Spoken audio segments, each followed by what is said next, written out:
Halo semua, selamat datang di Dapur Gulapedia. Kali ini aku akan membuat cake coklat tapi beda daripada biasanya. Ya, cake coklat satu ini berbahan dasar pisang.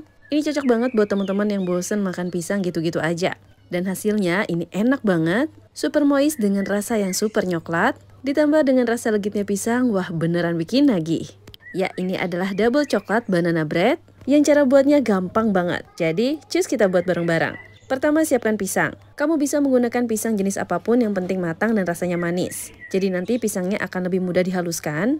Dan tentunya rasa cake-nya juga manis, gak ada sepet-sepetnya. Aku sendiri ini menggunakan pisang uli ya. Setelah dihaluskan menggunakan garpu, kita bisa tambahkan gula palem. BTW untuk jumlah bahan yang aku gunakan bisa lihat di video dan juga di deskripsi ya. Setelah gula palem masuk, kita juga masukkan gula pasir.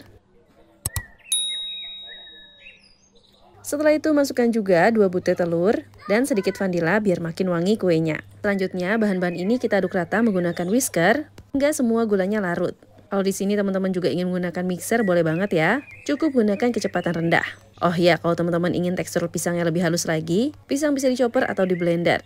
Nah, karena di sini aku suka dengan cake pisang yang masih ada butiran-butiran pisangnya, jadi menurutku dihaluskan menggunakan garpu aja cukup. Setelah itu kita masukkan mentega atau margarin leleh dan minyak sayur. Ini aku sengaja menggunakan minyak sayur biar kue kita makin moist ya. Nah, setelah tercampur rata semuanya kayak gini, selanjutnya bisa kita masukkan yogurt. Gunakan yogurt kental yang plain, fungsinya untuk membuat remahan kue yang lebih cantik dan tekstur yang lebih moist. Selain menggunakan yogurt, teman-teman juga bisa menggunakan susu cair dengan jumlah yang sama dengan yogurt yang aku pakai ini. Lalu tambahkan sekitar 1 sendok teh perasan air lemon atau jeruk nipis. Campuran kedua bahan ini akan menghasilkan senyawa yang sama, yaitu asam laktat, yang fungsinya membuat tekstur kue kita makin bagus. Nah, setelah tercampur rata kayak gini, selanjutnya di wadah yang lain aku campurkan dulu bahan-bahan keringnya. Di sini aku masukkan 170 gram tepung terigu protein sedang. Selanjutnya aku masukkan juga 50 gram coklat bubuk. Gunakan coklat bubuk yang berkualitas agar rasa dari kue kamu makin coklat ya. Lalu tambahkan 1 sendok teh soda kue dan 1/4 sendok teh garam.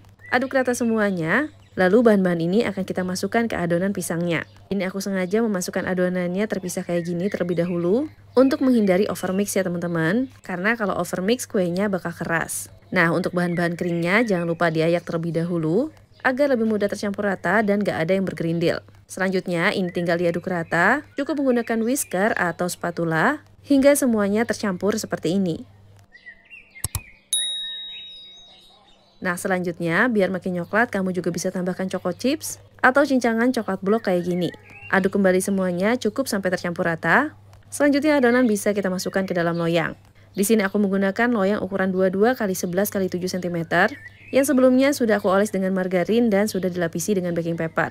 Ini aku sengaja membuat baking papernya lebih panjang daripada loyangnya agar nanti kuenya gampang dikeluarkan dari loyangnya. Setelah itu beri topping choco chip sesuai dengan selera. Selanjutnya kue bisa dipanggang dalam oven yang sebelumnya sudah aku panaskan. Ovennya sendiri aku panaskan selama 10-15 menit sebelum aku masukkan kuenya. Lalu panggang dengan suhu 170-180 derajat Celcius selama 50-60 menit. Ini aku pakai api atas bawah ya. Untuk waktu dan suhunya sendiri teman-teman bisa sesuaikan dengan oven masing-masing. Dan untuk mengecek kematangannya teman-teman bisa melakukan tes tusuk menggunakan lidi.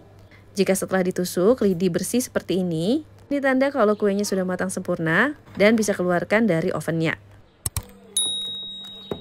Nah, dalam keadaan hangat ini aku langsung keluarkan dari loyangnya. Teman-teman juga bisa tunggu agak turun dulu suhunya baru dikeluarkan dari loyangnya. Nah, ini dalam keadaan hangat langsung aku potong kuenya. Karena beneran kue yang satu ini enak banget dimakan hangat-hangat.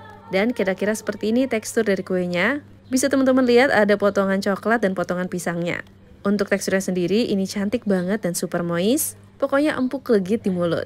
Untuk tekstur atasnya sendiri ini crunchy ya teman-teman. Jadi dalam kue ini tuh ada 2 tekstur. Yang pertama lembut dan juga moist. Sedangkan untuk toppingnya karena karamelisasi jadi memiliki tekstur yang lebih crispy. Wah, pokoknya ini enak banget. Jadi yuk cobain di rumah. Terima kasih telah menonton. Semoga bermanfaat.